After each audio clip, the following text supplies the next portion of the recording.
Congressman Mike Waltz, a Republican from Florida and a Green Beret, joins us now. Congressman, good to see you. Yeah, good to see you. We've sent 80,000 weapons, millions of rounds of ammo. Now the tanks are, the M1 Abrams tank is expected to get there later this spring. Is that enough to push Russia out? Is that enough to help Ukraine win? Well, I think it's certainly going to be enough to help Ukraine go on offense and continue to take their territory back. Remember, these tanks that we're providing will be coupled with dozens of tanks from various European countries. Those tanks will be able to be used immediately. They're much easier to fuel and to provide parts to. Ours are more difficult. I think it's going to take more time. But my question of the Pentagon yesterday is, who's going to pay for the sustainment, the maintenance, the fueling, all of those pieces in the long run? What does victory look like from our standpoint? What are our criteria for when Ukraine achieves X that we then feel like we should encourage them to get to the negotiating table?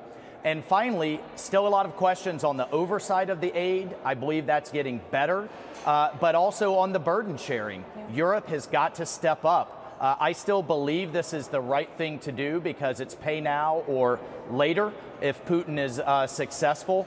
But all of those other pieces, we need to, the Congress continues to demand answers. Yeah, we've been asking these questions for almost a year now that this war has been going on. What does a win look like? We move on, though, Congressman. I wanted to ask you about this. Your Democrat colleague, Ilhan Omar, she's calling out Speaker Kevin McCarthy for removing her from the Foreign Affairs Committee. She calls the move, you can see here, racist, xenophobic, and discriminatory. Well, you're a member of the Foreign Affairs Committee. Is Congresswoman Omar ignoring the legitimate reasons that she was actually removed from this committee is my first question. And my second, will there be enough Republican support to keep her on the committee?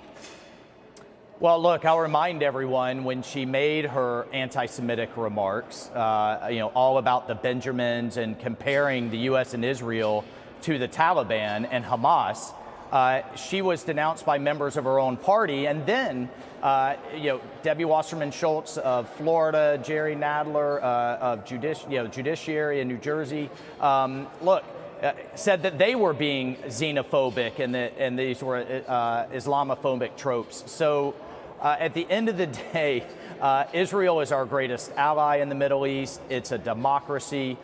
They share our values. And those of us who support those values, I think, deserve to be on the Foreign Affairs Committee, and anti-Semitism has no place on it.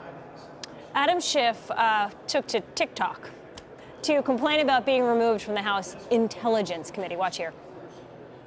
Hello, I'm Congressman Adam Schiff with some troubling news.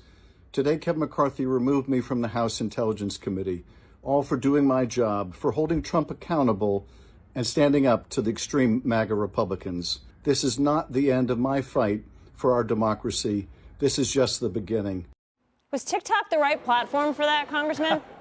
I mean, honestly, you can't make this stuff up. Here you have the former chairman of the House Intelligence Committee with the most classified and most sensitive documents and briefings that we will get as members of Congress, and you're on a Chinese spyware app that is taking his passwords, his biometrics, his location data, his financial data.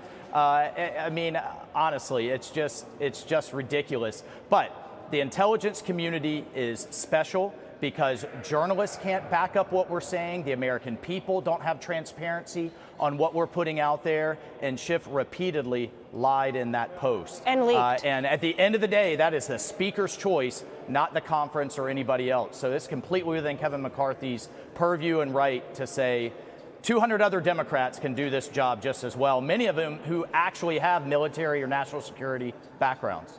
Congressman, we thank you.